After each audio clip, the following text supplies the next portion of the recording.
everyone. Good afternoon. My name is Adrienne Standiford. I'm the Director of Operations with Alternative Solutions. Thanks for joining us today for one of our educational webinars. We really enjoyed presenting these lunch and learns this year and hope that you find some value in them. Our topic for today is Salesforce Commerce Cloud. It's a great topic for this time of year as everyone's seasonal purchases are gearing up.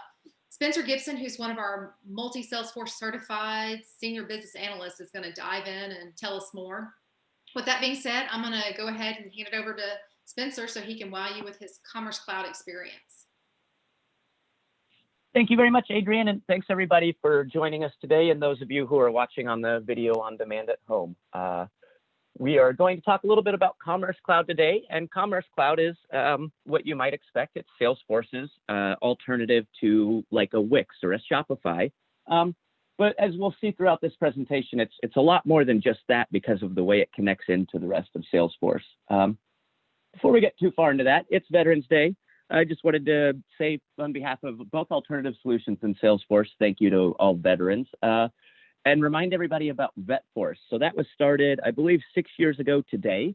And VetForce is a program where we take people who are leaving the military and ready to enter civilian life, and Salesforce tries to provide them with resources, discounted certificates and classes to help train them and get them integrated into civilian life and give them some IT skills. So if you know a veteran who is thinking of ending their service or tour of duty soon, definitely have them take a look at VetForce. It's a really neat program, and we're very thankful for everybody who sacrifices to serve. So let's get into the meat of the conversation, though, which is Commerce Cloud.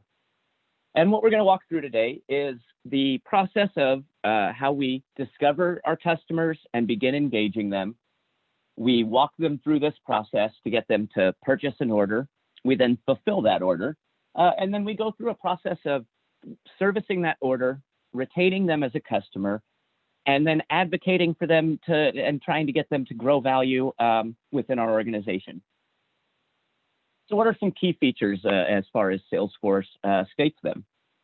So seamless customizations, which sounds like it might be a buzzword, but if you've worked with Lightning Builder or Community Builder, it really is seamless and simple to make changes. They replicate immediately, and you can build in some really neat logic with them. Scalability, Salesforce is a big company. It handles millions of concurrent users very, very well. So you don't always have to pay for a third-party DDoS protection software. The suite of cloud services, we'll talk a lot about how it connects Commerce Cloud back into the other parts of Salesforce. A product roadmap. So Salesforce doesn't always like to give product roadmaps. You'll hear the safe harbor term. I'm sure you've heard it from me before, which is if it's not released yet, it doesn't exist. But because Commerce Cloud is a little bit harder, the whole concept of online selling is you have to think a little bit further ahead. They actually do define that product roadmap really well. Apple Pay, I'm an Apple device user myself, and I really enjoy Apple Pay not only for its convenience, but I also get that extra % back on my rewards. Predictive commerce with Einstein. So we'll talk a lot about Einstein analytics, the AI-powered, the AI engine that's powered by the IBM Watson mainframe. Comprehensive digital commerce. It really is it's one-stop shop. We can build everything out and have a comprehensive view of our experience with things like Commerce Cloud, Community Cloud, and the like. And it's mobile first. So Salesforce estimates about 60% of their traffic to their e-commerce platform comes from mobile. About 45% of their conversions come from mobile. So people will often take their device, start shopping on their phone and want to move to their computer, which I think is super important. And Salesforce gives you the ability to both have a really well mobile design site for mobile, but also to have that seamless transition with keeping the cart and things of that nature. So there's two different types of Commerce Cloud. We've got business to business and business to commercial. So the same way that we have that in our any other type of sales. So the neat things about B2B, CRM data comes in. So business customers, sometimes you have some pretty high dollar accounts and you have account management. Your sales team being able to go back and see all of that information about how they've interacted with our Commerce Cloud website, what they've purchased, what they've put in their cart and not purchased. Really it gives them a leg up in that conversation. Complex shipping functionality. So Salesforce has done the work to declutter the shipping process. You're not going to have a team of developers and business analysts work for weeks to get these business rules right, the requirements documented, and the development done. Salesforce handles most of that for you. Shopping carts. I've never seen a shopping cart on an e-commerce platform personally that I feel like handles orders as well, that has as low an error rate as Salesforce in their management of the shopping cart process. 2-click reorders. I just reordered contacts this week, contact lenses, and they sent me an email saying, hey, just click this button. And I might have gone ahead and sucked around a little bit on that. But because they sent me that email, I just clicked it. My contacts are on the way. I might have been able to save $2, but I didn't even think about that because I got that email. And custom storefront themes. This is really cool. So you can take each of your accounts and customize their storefront. And with B2B, this can be really nice for partner organizations. If Boeing has a Commerce Cloud site, the US government's not going to see the same thing as United. It's going to be branded differently. It's going to have different information available on it and things of that nature. So B2C commerce, order management. So we can manage orders post-process. So Salesforce doesn't tout itself as a full enterprise resource management platform by any means. But you really can automate most of fulfillment and that process through Salesforce's features between Commerce Cloud and Sales Cloud. Einstein, again, we'll get to that in the coming slides, but Einstein's going to be very powerful. It changes conversion rates. Puma saw, when they implemented Einstein, they went from 1% online conversions to 1.5%. So they increased their overall conversion by 50%. Multiple site managed in a single place. So if you're building these different types of sites out, you can get to them all through the same portal. You can reuse components between them. So if you have a company that has multiple arms to it, then you'll be able to make those sites match the feel and also be able to reuse some of your development. Full customization. So we can use the drag and drop builder, but we can use code and we can design the site to look however you want and function however you want. And then integrated e-commerce marketing and services. So you get to integrate things like, we talked about that 2-click reorder email, which is possible in B2C as well.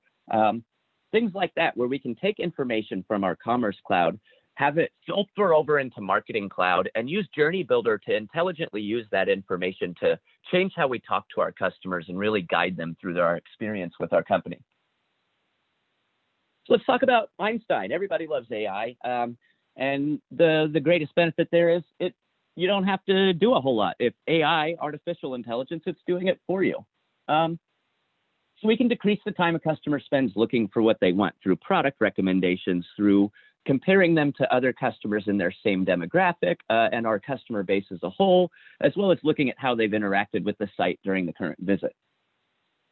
Again, we're using that shopper behavior as we try and determine all of those things, and this is what's triggering it. Ultimately, we're going to increase the likelihood of a purchase by displaying these relevant products and lessening the time it takes for our customer to get there. And we can bring personalization in. You don't feel like you're having a conversation with a company on most websites, but we can do things to try and make it feel a little bit more like that with Commerce Cloud. And it gives the customer, we see improvements in customer satisfaction ranking and survey ratings when we do this. So we talked about products and orders there, and then it talks about this thing called a Clickstream. So what's a Clickstream? That's anonymous data on your shopper. So we want to respect our customers' privacy, and we don't want to track everything they have ever done in the world, but we want to use that data when possible. So Clickstream is using the way that your customer is interacting with their website at the moment as a way to kind of direct the AI, but it's not tying it back into Salesforce CRM. So we're not having the privacy concerns that you might have with the the California Consumer Protection Act, GDPR, and the like, or even just our customers expecting privacy. So how does this work? We use that information in the clickstream. When a person views a page or product or clicks on a page or product, we change how that page displays. When a person searches, we perform the search in a different way based on their information. We refine the information in a different way, or the search in a different way with things like autocomplete. And it actually changes the order that things display in the list as well when we have products. And then cart. So we have adds, removes, and finalizes. And these are all the key things in the clickstream that tell us about the customer's behavior. So when did they add this? When did they remove this? How long has that been? Should we maybe pop up a chat window to talk to a salesperson? Should we maybe pop up a modal that says, hey, we'll offer you free shipping if you purchase in the next X number of minutes? But using this Einstein analytics, we can trigger these things without quite as hard to find business rules. We can use intelligent artificial intelligence to do that for us. So what comes from this? We personalize our recommendations and search results through all of this AI data. We identify search terms that are frequently used and search terms that maybe don't ever connect to something, and products as well that the customer might want. And then we provide autocomplete. We provide popular searches. We provide recommendations for products, things of that nature. So there's a lot of companies using Commerce Cloud right now. And we talked a little bit about Puma earlier. I'd like to actually go through and take a real quick look at Puma's Commerce Cloud website. So here's Salesforce's website, and you can see Puma's their #1 customer success spotlight for Commerce Cloud. I recommend going through and looking at some of these other customer stories. I've always found that I learn a lot by looking at how these other companies use it. Salesforce, the tips and tricks that they'll share in these documents, and then where they've seen success with things, we can learn a whole lot from the people who've made mistakes before us, which that's what we want to do always. But Puma didn't make a lot of mistakes. They built a really clean and pretty site that they have actually updated since we did our practice run of this yesterday. So they've built out products, and they've uploaded those into Salesforce. They've added pictures and categories, and overall built a menu theme in a way that you would think of a normal website. So because we've integrated with Salesforce, we can talk to their Service Cloud agents right here, or Sales Cloud agents. You can direct it wherever you go or change it based on this subject, of course. We can favorite pages and items if we're signed in. We can also look at our carts, and again, our carts when we abandon or don't abandon. All of that information is going to be tracked, which we'll see here in a little bit. So if we look at the mobile view, I'm going to open my developer tools and switch to a mobile view, and you see it's just seamless. It looks great. It changes the way that things are displayed if we go back to the normal. The pictures are not quite the same. It's cropped them a little bit differently. But because Content Builder inside of Commerce Cloud is so easy to work with, it's really easy to make customizations to these types of things.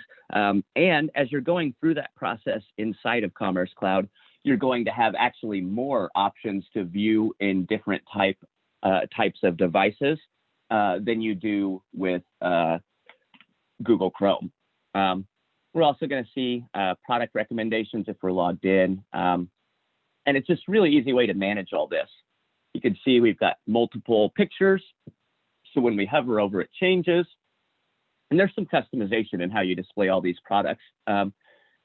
We've got different shoe sizes, and based on how we have a product object, we add a field with the number of products. We increment that down or decrement it down every time someone purchases one. If we don't have any size 13 in stocks, we can automatically have this removed. If we've sold all of the shoes of this type, we can not show the shoe at all. We can have it stop displaying in search results. We don't have to go through extra work or write any intelligent code to do that. Another great thing here is the predictive search. So Puma Smash V2, I looked these up earlier to make sure it would pop that up. but it also knows that I might be talking about a smartwatch. It's also going to take these suggested products that it's already pulled up, drop them into some categories over here, and it just helps guide your customer to a different place in the website, a different way of purchasing, hopefully a little bit quicker is the concept. And I just think it's really neat, the filtering options. You can build a website that I really think looks like your company the size of Puma, even if you don't have the resources Puma does to invest in a team of developers and analysts to build all of this out. So that's a really cool view. I think you play around with that site, take a look at those other customer success stories and go to some of the other customer sites. And I think you'll get a neat idea of some of the ways you can customize the Commerce Cloud experience. But I think everybody could agree this doesn't look like it's built on Salesforce. You wouldn't know that when you're interacting with it. So let's talk about how it integrates with some of the other clouds. So let's look at a B2B sales example potentially, whereas the Alpine group might be B2C actually. But we've got carts over on the right-hand side. We can see that they've opened and closed some carts. We can see some pricing on that. We can see their orders, their cases, all in one place. And because we've got all this information in, when we reach out to a customer, especially the high-value customers, we can have a really tailored conversation about what their experience has been with the products they've purchased, what their support experience has been like, and then we can try and get to why some of these carts are still open. We've got a $2,000 cart open. We want to get that closed. We want to find a way for that customer to decide to purchase that order. Service Cloud is going to be just as wonderful. So here we've got Samantha Smith-Jones we're looking at. She's a platinum status customer. We've gone ahead and summed up how much money she's spent with us in her lifetime with the company. And so she's already spent $10,500 on close with us. That seems like a pretty good customer. Our risk of churn is low. Einstein Analytics has decided that off things like the fact she's been a customer with us for so long, the fact she's already spent almost $11,000 working with us, and the fact that she's never had a support case maybe. Maybe she's having her first support case now though. So we're talking to her. We're seeing all the things that are currently in her cart. We can see her past orders, her wish list. We can see Einstein recommendations. So we know that these are products that, based on the things in her cart, based on her previous orders, and based on other demographic information that Einstein has looked, or maybe even on that Clickstream that we talked about. Well, not Clickstream here, because that's not going to change the Service Cloud, but we're recommending different products. We can click on those products, and if I click Trail Fit Blaze in the org, our product team could have detailed information about how to sell that product. Heck, we could even build a guided flow that walks them through the conversation and the scripting that we want them to use about a specific product, if it is a high value product, or maybe going back to that Boeing example, maybe if it's a product that involves heavy government regulation and we need to. Knowledge. So we've already gone ahead and searched for climbing ropes. It looks like that's what Samantha's calling in for. But had we not searched for that, we could intelligently display Einstein Analytics, or use Einstein Analytics to display knowledge cases here too. So even though we're in Service Cloud right now, we're gaining a lot of features that we wouldn't have without that tie-in to Commerce Cloud that really can help, one, resolve cases quicker, but two, can also help you maximize your value and make those upsell attempts. So we talked about that marketing, how we integrate with Marketing Cloud a little bit ago, which I think is a really awesome tool and has a lot of potential power to it. Here we've got a person, they have they have added a sleeping bag that's worth almost $300 to their shopping cart, and then they closed the website.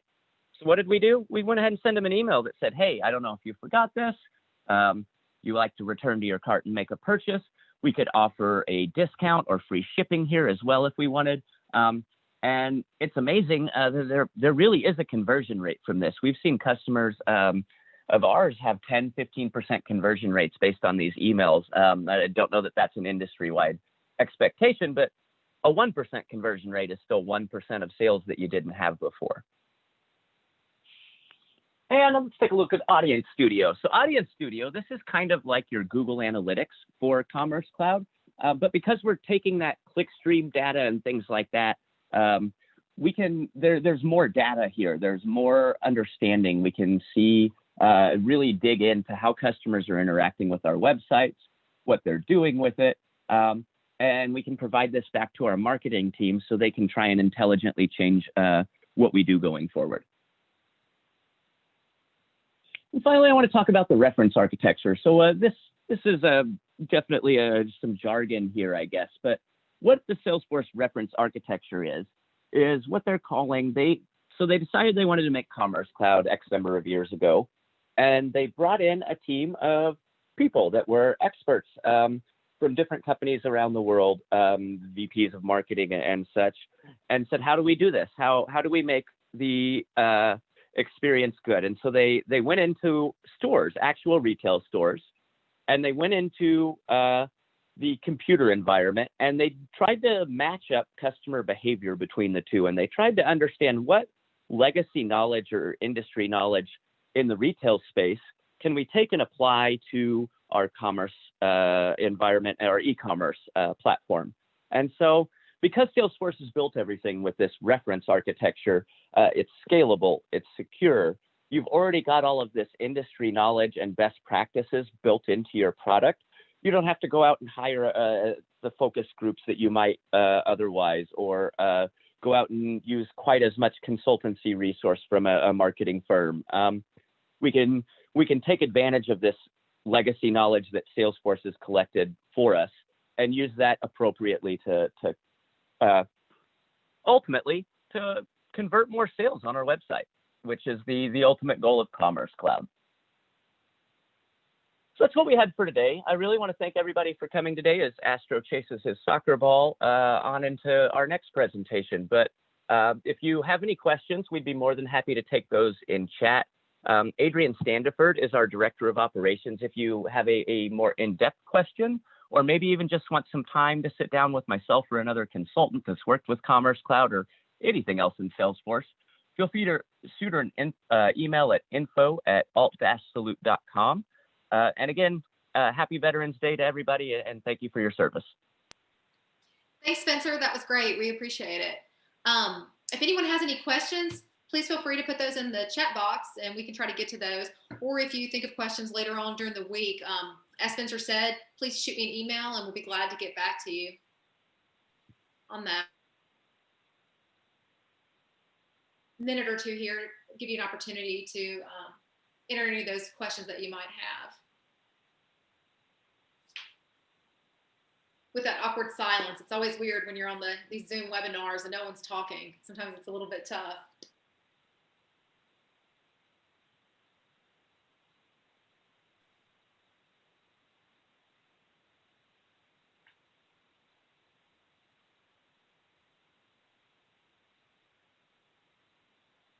Okay, I don't see any questions. So we'll just cut it short today. Give you guys back 5 minutes. And again, thank you all for joining us. I have another one coming out in maybe a week or two. I know with Thanksgiving happening, it might be into December before we do our next Lunch and Learn, but we will send out an email and let you guys know. Thank you. Have a great day.